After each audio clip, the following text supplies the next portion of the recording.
sám som bol prekvapený, vlastne ja som sa moc na to ani nejako nezaujímal, ja som mu povedal vlastne tú pointu, že čo by som všetko chcel spraviť, on to dal takého časového harmonogramu a vlastne získal sponzorov a ja som mal dosť roboty vlastne s rehabilitovaním a prípravou na budúcu sezónu a myslím si, že v tomto to bolo dobré, že som sa rozhodol pre neho a moc ma tým nezaťažoval, no a vlastne tento týždeň som sa začal tomu trošku viac venovať a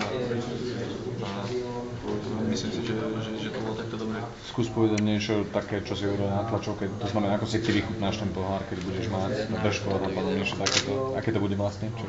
Tak vlastne od ráno máme ten program na námestí, predtým by sme chceli stihnúť toho pána primátora na Novej Dubnici a na polhodinku, potom program na námestí a vlastne potom ideme odovzdávať výťažok tej aukcie charitatívnej a Trenčanskej nemocnici vlastne na detskému oddeleniu a potom máme ešte zastávku BMW vlastne s jedných sponzorov potom na zimnom štadióne v Maxe a vlastne ja mám potom od 5. do 7. mám sám ten pohár, takže uvidíme, čo tam si myslím, že si dám tú držkovú, možno, že sa s ním okúpem, jak mi to dovolia.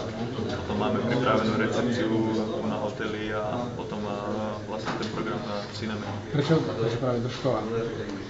Neviem, držková strašne v Amerike chýba, nie je tam dostať tie držky a ja to strašne ľúbim a odjak-živa som ju obľúboval a strašne mi to chýba v tej Amerike, vlastne teraz ju mám skoro každý druhý týždeň a neviem sa toho dojesť, tak je to také moje obľúbené jedlo. Kde sa to... Myslíš, že presvedčíš aj tých bodyguardov, lebo podľa mňa oni držkovú určite nejedli ešte.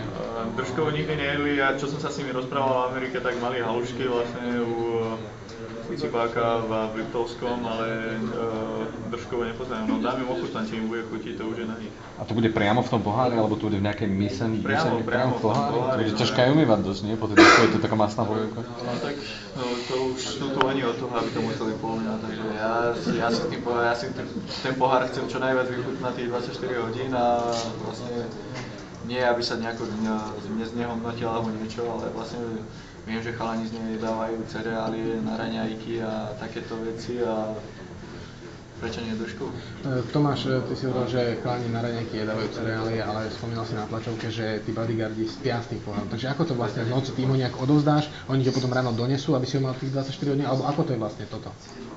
No, aspoň ja neviem, ako to bolo u minulých chalanov, ja viem, že u Dominika vlastne on ho má v Prahe, má nejakú len súkromnú party a viem, že o 12. v noci, že už v sobotu ráno odchádza na Slovensko, privezú ho sem na hotel a vlastne asi tu si ho prídem prevziať a uvidím, ako oni určite budú unavení a oboznámim ich s programom, že čo by sme všetko chceli spraviť a budú sa tomu musieť podriadiť. No, celú sezónu nič nerobia, leto majú ťažké, no tak musia sa na to pripraviť. Spomínal si na tlačovke, že nejakí tvoji spoluhráči už s tým pekné kúsky skúšali, takže čo vlastne už sa s tým udialo, čo vieš? Neviem, či viem, že jeden spoluhráč sa s ním sprchoval. Sa mi zdá, že Draperová mala nejakú nehodu, vlastne ona má novorodeniatko a neviem, či má 2 mesiace teraz a že ho dávali do pohára a neviem, či nemá nejakú nehodu v tom poháre a vtedy to je nejaké pravidlo, že žiadne deti malé nejaké novorodenia nemôžu ísť do pohára, takže je to dosť také háklivé a dúfam, že ten pohár dobre vyčistili, keď ten miestno trošku dostal. Domáš ešte povedz pre ľudí vlastne, ako budú mať možnosť ľudia buď fotiť sa s tebou, alebo aj s Jirkom, možno dotknúť sa ho.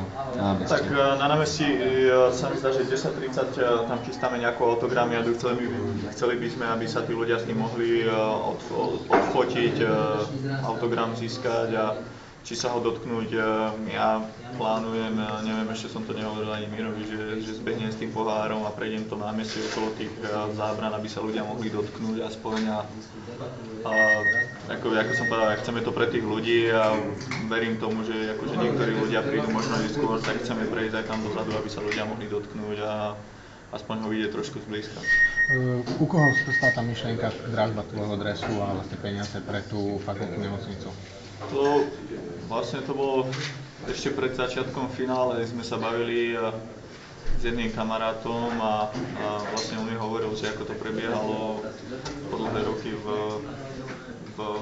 keď ho mal vlastne Cibák a mňa vlastne sa mi zdá, že mňa osobne napadla tá myšlienka, že keby sme ho vyhrali, tak určite by som chcel niečo také pekné a pre tie deti spraviť v tej nemocnici a myslím si, najskôr sme to chceli na onkologické, lenže v Trenčíne nie je žiadne onkologické, tak sme sa rozhodli ja osobne som sa rozhodol pre Trenčiansku nemocnicu na detské oddelenie. Tam ešte sa vrátim k tomu tvojmu súkromnému programu, ktorý bude u teba doma na záhrade a v bazéne. Bude tam veľa hokejistov, budú tam veľa známych, alebo to bude len také komorné? To bude len čisto rodinná na najbližšia rodina. Rodičia, svokrovci a najbližšia rodina. Čo sa týka hokejistov, to si spomínal, že asi neprídu. Asi nie, no bohužiaľ akurát sa to preklína s tým sústredením meetingovým v Starom Smokovci, kde pán tréner Field vlastne pozval všetkých tých hráčov, čož rešpektujem vlastne. Ja štvrtok idem na vsetník Jirkovi Hudlerovi a priamo odtiaľ idem do toho Starého Smokovca aspoň na ten jeden deň a potom vlastne večer zase zo Smokovca idem sem a idem si pre ten pohár, takže... Dobre. Díky. A v tom oddelení to bude tiež tak, že tie decka sa tam budú môcť odfotiť.